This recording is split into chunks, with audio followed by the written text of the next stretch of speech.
축복할까요? 할렐루야. 여러분을 축복합니다. 아멘. 오늘 민수기 28장 1절부터 31절까지 말씀으로 삼간에게 바칠지니라, 삼간에게 바칠지니라, 이런 제목으로 말씀의 은혜를 나누고자 합니다. 사람은 영원히 살지 못합니다. 사람은 홀로 모든 일을 다 할 수 없습니다. 사람이 사람인 이유는 서로 돕고 살기 때문이죠. 모세가 철저하게 준비된 지도자였지만 영원히 살지 못합니다. 무리바 물가에서 불순종함으로 그는 약속의 땅을 밟지 못하고 목전에서 죽음을 맞이하고 말았습니다. 그래서 모세가 여호수아에게 안수함으로 그가 맡았던 지도자의 사명을 이어가는 것을 보게 됩니다. 그러므로 우리는 나에게 주어진 삶의 때를 믿음으로 살아야 됩니다. 하나님이 나에게 허락해 주신 인생의 때가 언제까지인지 우리는 아무도 알지 못하죠. 이번에 포항에서도 참 너무 어처구니 없는 인사사고가 있었잖아요. 근데 그 아들이 죽기 전에 그랬다 그러네요. 엄마 그동안 키워줘서 고마워요. 그러니까 어머니가 너라도 살아라, 이제 모자가 있었는데, 그랬더니 이 아이가 이제 헤엄을 쳐서 주차장 밖으로 나온다 하다가 그 아이는 죽었고, 공교롭게도 이제 그 어머니는 살았던 거예요. 그러면서 그 아이가 그랬다 그럽니다. 엄마 키워줘서 고마워요. 참 효자였던 것 같아요, 아이가. 자, 우리에게 주어진 삶의 때가 언제인지 모르지만 어떻게 살아야 된다? 믿음으로 살아야 된다는 거예요. 내 옆에 있는 누군가와 나를 비교할 이유가 있다 없다? 비교할 이유가 없다는 것이죠. 하나님은 모든 사람을 사랑하시고 은혜를 주시지만 각 사람에게 주시는 사랑과 은혜가 있는 줄로 믿습니다. 나는 나에게 주어진 것에 만족하면 됩니다. 내가 할 수 없는 일에 대해서 다른 사람과 비교함으로써 안달복달할 이유가 없다는 것이죠. 나는 나의 때를 하나님이 주신 능력대로, 은사대로 감사하면서 살아가면 된다는 것이죠. 민수기 28장에서 하나님은 모세에게 말씀하십니다. 2절에 하나님이 말씀하신 내용이 나오죠. 같이 읽습니다. 이스라엘 자손에게 명령하여 그들에게 이르라. 내 헌물, 내 음식인 화제물, 내 향기로운 것은 너희가 그 정한 시기에 삼간에게 바칠지니라. 아멘. 하나님은 모세를 통하여 이스라엘 자손에게 명령하고 계시죠. 정해진 절기에 따라서 이스라엘 자손에게 하나님이 받을 제물, 하나님이 먹을 음식, 곧 하나님에게 불살라 바쳐서 하나님을 기쁘게 하는 향기의 희생제사를 어김없이 바치도록 하라, 이렇게 말씀하십니다. 그렇다면 이스라엘 자손이 하나님께 어떤 것을 화제로 드려야 할까요? 여러분 3절 하반절부터요, 여러분 성경 보세요. 5절까지 어떤 것을 화제로 드려야 하는지 하나님은 모세를 통하여 알려주고 계시죠. 여기서 화제로 드린다는 것은 하나님께 제물을 태워서 바친다, 이거를 화제다, 이렇게 말합니다. 첫째, 1년 되고 흠없는 수당을 매일 2마리씩 상번제로 드려야 됩니다. 둘째요, 어린 양 1마리는 아침에 드리고 어린 양 1마리는 해질 때 드립니다. 셋째, 고운 가루 10분의 1 에바에 마낸 기름 4분의 1 흰을 섞어서 소제로 드리는 거예요. 이 규정이 언제 생긴 것인지 6절에 나오죠. 여러분 성경 6절 보세요. 언제 생겼대요? 이것은 시내산에서 정해진 상번제, 즉 정기적인 번제로서 여호와께서 즐겨하시는 향기로운 화제라는 거예요.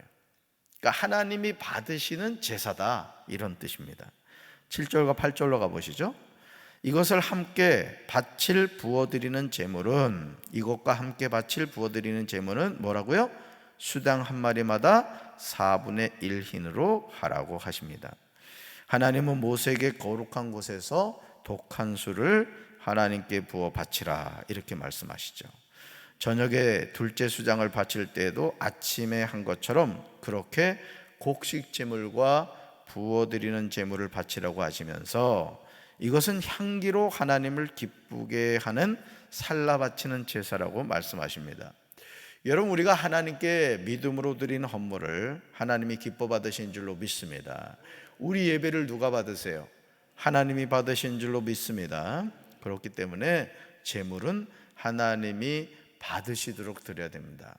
예를 들어서 우리 성도님들 가운데 뭐 작정 헌금이라든가 일천번제 헌금을 꾸준히 드리는 분들이 있단 말이에요.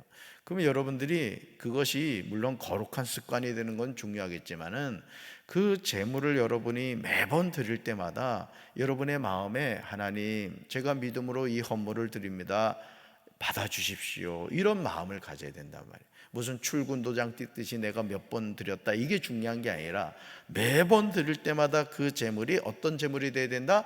향기로운 제물이 돼야 된다는 거예요. 할렐루야. 이게 중요한 겁니다. 자, 그래서 9절과 10절 보시면요, 하나님은 이 안식일 제물에 대해서 말씀하시죠. 9절과 10절 읽습니다. 안식일에는 1년 되고 흠없는 수당 2마리와 고운 가루 10분의 2의 기름 섞은 소재와 그 전제를 드릴 것이니 이는 상번제와 그 전제 위에 매 안식일에 번제니라. 아멘. 우리가 하나님께 제물을 드릴 때 그 예물은 하나님께 향기로운 제물이 되어야 된다. 또한 제물을 준비할 때 아무 것이나 바쳐서는 안 된다는 거죠. 아무 것이나. 흠이 없는 것으로 준비해야 됩니다. 왜냐하면 그 제물을 받으신 분이 누구시기 때문에? 하나님이시기 때문에. 그래서 뭐 이제 피치 못할 경우에는 그렇습니다만은 아마 우리 교회도 주일 헌금 봉투가 있을 겁니다. 예를 들어 주일 헌금을 드릴 때도 여러분들이 정기적으로 드리는 헌금 같은 경우는 봉투를 여유 있게 미리 이렇게 챙겨 놓으셔도 괜찮습니다. 그래서 물론 뭐 액수나 뭐 이렇게 드리는 게 중요하지 뭐 이럴 수도 있겠지만, 이왕이면은 여러분이 미리 마음을 담아서 이렇게 얼마를 드리더라도 이렇게 이름을 꼭 쓰고, 뭐 만약에 그게 저기 하면은 여러분 고유 번호가 있어요, 우리 교회에. 그래서 행정사무실에 얘기하면 이름을 밝히기 원하시지 않을 경우에는 고유 번호를 알려달라면 여러분 고유 번호로 하면요, 여러분 이름으로 이렇게 헌금이 되는 거예요. 그래서 항상 준비된 헌금을 드리는 게 참 중요합니다.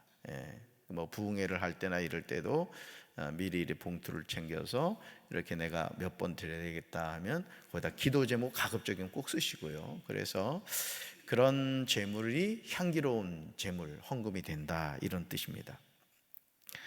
자, 민수기 28장 11절부터 15절까지는 이 초하루에 관한 내용이 나오는 것을 보게 되죠. 하나님은 이스라엘 자손에게 초하루에 바쳐야 하는 제물에 대해서 말씀하시죠. 11절 읽습니다.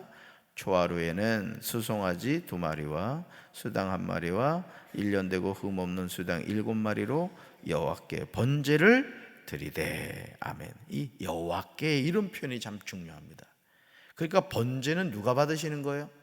하나님이 받으시는 거예요. 예배는 누가 받으시죠? 하나님이 받으시는 거예요.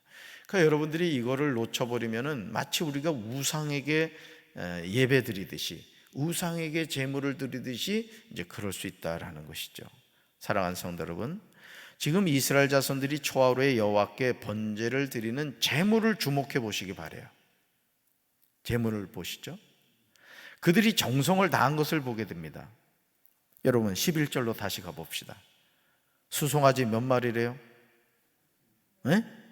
2마리. 수당 1마리. 또 수당 7마리를 하나님께 바쳤다는 거죠. 요즘 시가로 얼마나 될까? 정성을 다해서 드리는 거예요. 왜? 누구한테 드리는 거니까? 하나님께 드리는 거니까. 하나님께 바쳐지는 제물은 1년 되고 흠이 없어야 됩니다. 정해진 짐승의 나이가 있음을 볼 수 있습니다. 그러니까 성별된 것을 받으셨다는 거죠. 하나님께 드리는 제물은 아무 것이나 드리지 않았다는 거예요. 향기로운 번제로 하나님께 화제로 드렸습니다. 왜요? 제물을 받으신 분은 하나님이시기 때문에 그래요. 예를 들어 여러분이 이제 추석 명절이 돼서 고향을 방문하시거나, 또는 요즘은 반대로 이제 부모님이 오시기도 하죠. 그럴 경우 여러분들이 예를 들어 부모님에게 좀 용돈을 드리고 싶다, 이럴 경우에도 예를 들어서 미리 이렇게 봉투에 이제 뭐 예를 들어서 뭐 10만 원을 드린다 또는 뭐 5만 원을 드린다라고 했을 때도 그것이 그냥 막 꾸깃꾸깃해진 그 돈을 드리는 것보다 은행에 가서 신권으로 해서 빳빳한 거 이렇게 준비해 가지고 드리면 이상하죠, 사람의 심리가. 똑같은 돈인데도 그 받으면서 기분이 좋아요, 좋아요. 이번 부흥사님한테 배웠어요. 좋잖아요, 그죠? 그러니까 우리가 하나님께 어떤 그 헌금을 드릴 때도 이제 그런 이제 중심이 참 중요하다 이것이죠. 그러니까 재물을 받으신 분이 누구다? 하나님이시다 이거예요. 저는 말씀을 준비하면서 민수기 28장 11절부터 15절에서 초하루에 이스라엘 자손들이 하나님께 드리는 제물에 관한 내용을 보면서 하나님이 받으시는 영과 진리의 예배를 생각하게 되었습니다. 우리는 여기서 다양한 제사를 보게 돼요. 자, 11절과 14절에 뭐가 나와요? 11절과 14절 번제가 나오죠? 번제. 자, 12절과 13절에 뭐가 나오죠? 소제가 나와요. 그건 밑줄 그시면 좋습니다. 13절에 뭐가 나와요? 화제가 나오죠. 여러분 성경에는 없어요? 13절 화제 나오죠? 14절과 15절에 뭐가 나와요? 전제가 나오죠. 전제. 15절로 가볼까요? 15절 뭐가 나오죠? 상번제와 속죄제 등이 나오는 것을 볼 수 있습니다. 1년 중 매월 초하루에 드리는 번제가 있었습니다. 민수기 28장 16절에서 25절 보시면 6월절에 관한 내용이 나오는 것을 보게 되죠. 6월절. 이 6월절 하면은 여러분이 꼭 기억해야 될 게 하나님의 교회입니다. 2단 하나님의 교회. 안상홍 증인회라고도 하죠. 여러분 한번 생각을 해보세요. 국수 먹다가 죽은 안상홍이 아버지 하나님이고 그 안상홍이가 남편이 있는 여자를 너는 어린 양의 신부야 하고 지명하여 불렀어요. 그래서 남편하고 이혼하고 이제 안상홍의 신부가 됐단 말이에요. 어린 양의 신부가 됐다고. 근데 그 장길자가 지금 뭐가 됐어요? 어머니 하나님이 됐단 말이에요. 자, 상식을 가진 그냥 뭐 믿음을 떠나서 상식을 가진 일반인으로 그 상황을 보잔 말이에요. 여러분, 장길자가 어머니 하나님이에요. 말이 돼, 안 돼? 말이 되나 봐요, 여러분들. 근데요, 놀라운 사실은 이 이단 하나님의 교회 교도들 많습니다. 특히 젊은 여자들이 애들까지 데리고 가서 어머니 하나님 앞에 예배를 드립니다. 그러니까 여러분, 사이비 이단이라고 하는 이유는 사기꾼들이란 얘기예요, 쉽게 말해서. 어제 우리가 신천지에 대해서도 살펴봤습니다만은 여러분들이 그 영상을 이렇게 유튜브에 올려놨습니다. 그러니까 여러분이 무시로 그 내용을 반복해서 보시고 그 신현웅 목사님이 주신 그 프린트물을 그냥 어디다 갖다 구겨놓지 말고 무시로 밑줄 그면서 이렇게 보란 말이에요. 그러면 야, 이거 말도 안 되는 이단이구나, 이걸 깨닫게 될 겁니다. 근데 신천지든 하나님의 교회든 종말론을 믿습니다. 시한부 종말론. 그러니까 그 사람들이 정상적인 생활을 안 합니다. 그러니까 직장에서 월급 받아가지고 다 갖다 바치는 거예요. 왜? 구원을 받아야 되니까. 그러니까 돈이 많아요. 그래서 부도난 교회, 여러분 분명히 교회인데 십자가가 잘려졌잖아요.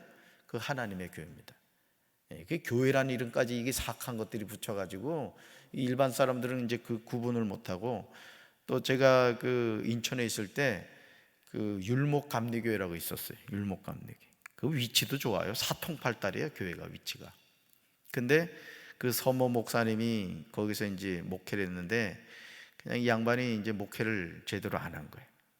막 술 먹다가 성도들한테 막 걸리기도 하고 막 이러면서 어쨌든 목회가 안 돼가지고 이 교회가 뭐 그냥 거기서 무슨 모임이 있어서 갔더니요, 교회 막 곰팡이 냄새가 나는 거예요. 곰팡이 냄새가.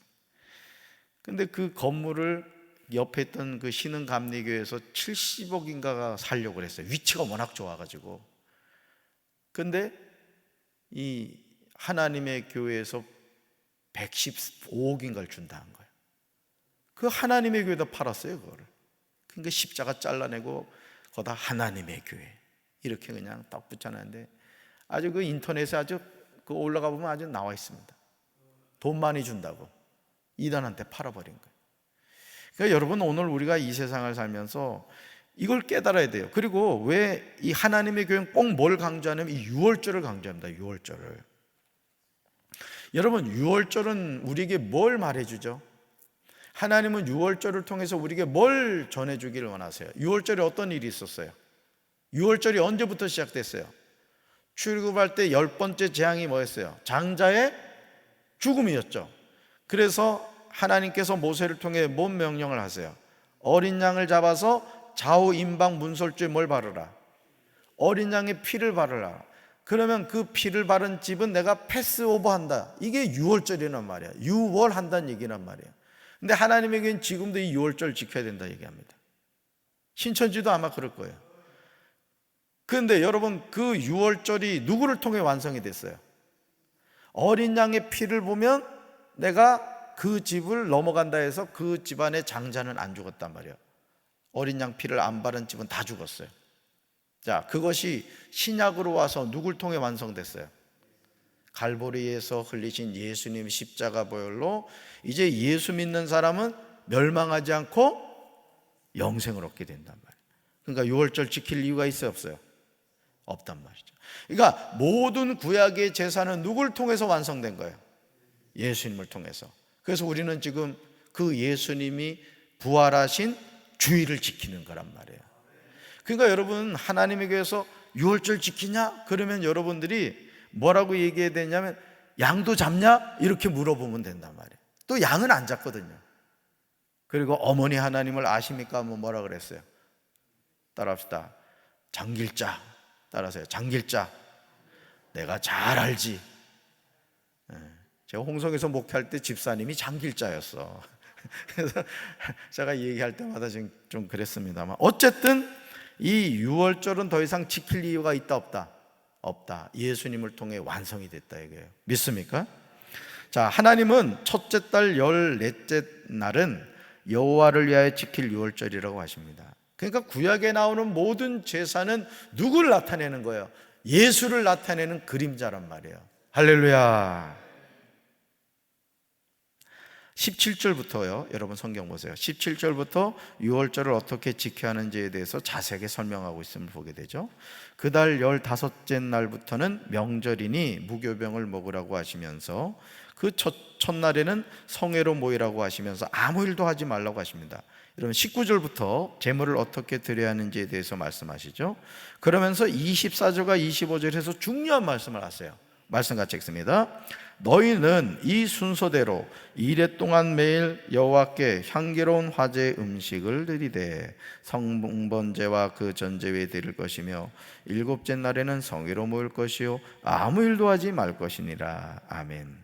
하나님께 드리는 제물도 정해진 순서대로 해야 된다는 것이죠. 민수기 28장 26절부터 31절에서 이 77절에 관한 내용이 나옵니다. 먼저 26절에서 하나님은 이스라엘 자손에게 말씀하시죠. 26절 읽습니다. 77절 처음 익은 열매를 드리는 날에 너희가 여호와께 새 소제를 드릴 때에도 성회로 모일 것이요 아무 일도 하지 말 것이며. 아멘. 자, 그런데 77절에 관한 내용이 레위기 23장 15절과 16절에 나옵니다. 77절은 6월절 이후 50일을 뜻합니다. 그게 오순절이라고도 하죠. 이날에 핵곡식의 날, 곧 새 곡식 제물을 하나님께 가져오는 날이에요. 맥추절이라고 하죠. 그러므로 하나님의 이스라엘 자손들에게 이날에 거룩한 모임을 열고 생업을 위한 일은 아무것도 하지 말라 이렇게 말씀하십니다. 27절로 가볼까요? 여러분 성경 보세요. 하나님께 제물을 어떻게 드려야 하는지 자세하게 나옵니다. 하나님께 제물을 바치는 방법은 일정한 순서대로 정해진 제물을 드리는 것을 보게 됩니다. 그러니까 여러분 이게 하나님이 천지를 창조하실 때도 첫째 날, 둘째 날, 셋째 날, 넷째 날, 다섯째 날, 여섯째 날, 일곱째 날 뭐 하셨어요? 안식하셨다고요. 그러니까 여러분이 하나님이라면 그렇게 하겠습니까? 다 생겨라 그러면 되지. 무슨 첫째 날에 뭐 만들고 둘째 날에 뭐 만들고 이러시냔 말이에요. 그렇죠? 그러니까 뭘 가르쳐 주는 거예요? 우리 하나님은 질서의 하나님이라. 그러니까 교회에서도 여러분이 이 질서를 지켜야 된단 말이에요. 질서를. 이 고속도로도 이게 무질서하면 사고가 나거든요. 그러니까 여러분, 우리 신앙도 그렇습니다. 여러분이 항상 질서를 지켜야 돼요. 그래서 제가 우리 예배 안내위원들한테 이 의자를 항상 이 똑바로 이렇게 맞춰라 하는 것이, 이게 의자가 말이죠, 제가 처음 부임해 왔더니 세상에 의자가 그냥 삐뚤빼뚤한 거예요. 아, 이 교회가 무질서하구나, 내가 알았지. 그러니까 천정도 무질서하고 다 무질서했잖아요. 이제 정돈되니까 얼마나 좋아요. 좋아요. 무지하게 좋잖아. 저도 머리 2대8 예쁘게 나왔죠. 이 사람이 그런 겁니다. 그러니까 이 사람이, 우리가 살아가는 환경도 이게 질서가 있어야 되는 거예요. 질서가. 그러니까 여러분, 화장실 가서 이렇게 쓸 때도 우리 2층 남자 화장실 쓰시는 분들, 화장실 쓰고 나면 꼭 문을 닫고 오란 말이에요. 닫고. 항상 문을 이렇게, 그 남자들도 실수하는 게 뭐냐면은 남대문을 열어놓는 남자들이 있어. 그러면 안 된다. 항상 질서 있게 이렇게. 그 신앙생활도 이 질서가 중요합니다. 그래서 예배도 항상 이렇게 딱 준비가 돼야 돼요. 준비가 돼서 딱 시간이 되면, 제가 이렇게 땅 치는 게 뭐냐면 예배가 준비되었다, 이런 뜻입니다. 그래서 모든 게 질서 있게 되는 거예요. 할렐루야. 자, 그런데요, 15절, 22절, 30절을 보시면 이스라엘 자손을 속죄하기 위하여 수dom소 한 마리를 드리라, 이렇게 말씀하십니다. 이스라엘 자손을 뭐 하기 위하여? 속죄하기 위하여, 죄의 사함을 받기 위해서 그렇게 하라는 거죠. 여러분, 이 세상에서 죄가 없는 사람이 있어요, 없어요? 없습니다. 그러므로 이제 우리는 매일 매 순간 예수 그리스도의 보혈로 정결하게 씻김을 받아야 될 줄로 믿습니다. 그러니까 제가 늘 말씀드렸죠, 회개는 매일 해야 된다. 예수님도 매일 영접해야 된다. 그리고 여러분 스스로가 자신의 몸을 이렇게 쓰다듬으면서, 이 시간 내가 예수 그리스도의 이름으로 보혈로 내 몸을 정결하게 씻노라, 이래 선포하란 말이에요. 여러분에게 그 예수님의 자녀의 권세가 있단 말이에요. 하나님 자녀의 권세가 있단 말이에요. 그러니까 여러분이 사는 그 집도 이렇게 하란 말이에요. 아멘. 그렇다고 또 저기 사람들이 있는 데서 눈을 극하게 뜨고 이러면은 이제 사이비 이단 교주가 되는 거예요. 그렇게 하지 말고 항상 무시로 그렇게 하셔야 됩니다. 우리가 하나님께 제물을 바칠 때 언제나 흠없는 것으로 바쳐야 된다. 이걸 기억하셔야 돼요. 왜냐하면 그 예물을 받으시는 분이 누구니까? 하나님이시기 때문에. 할렐루야. 오늘도 여러분들이 이 예수 그리스도의 보혈의 능력을 잘 기억하시고, 하나님께 우리가 다양한 구약에서 제사를 드렸지만 그 모든 제사를 누가 완성하셨다? 예수님이 완성하셨다. 그래서 우리가 이제 영과 진리로 하나님께 예배 드릴 때는 누구 이름으로 나가는 거예요? 예수의 이름으로. 안상홍의 이름, 이만의 이름, 장길자의 이름이 아니란 말이에요. 예수의 이름으로 나가는 사람은. 그래서 우리가 여러분 항상 기도하고 나서 끝에다 뭘 붙여야 돼? 이 모든 말씀 예수 그리스도의 이름으로 기도하였습니다. 왜? 우리가 하나님께 기도할 수 있는 근거가 누구 이름? 예수 이름. 그래서 예수의 이름으로 구하는 것은 응답받는 줄로 믿습니다. 아멘. 가슴에 손 얹겠습니다. 하나님 아버지, 오늘 우리가 다양한 제사를 보면서 이 제사를 완성하신 주님을 바라보게 됩니다. 많은 이단들은 유월절을 지키느냐, 온갖 거짓된 것을 우리에게 이야기합니다. 그러나 2000년 전 갈보리 십자가에서 예수님이 자신의 몸을 찢으심으로, 십자가에 못 박혀 죽으심으로 불완전한 제사를 완성하신 줄로 믿습니다.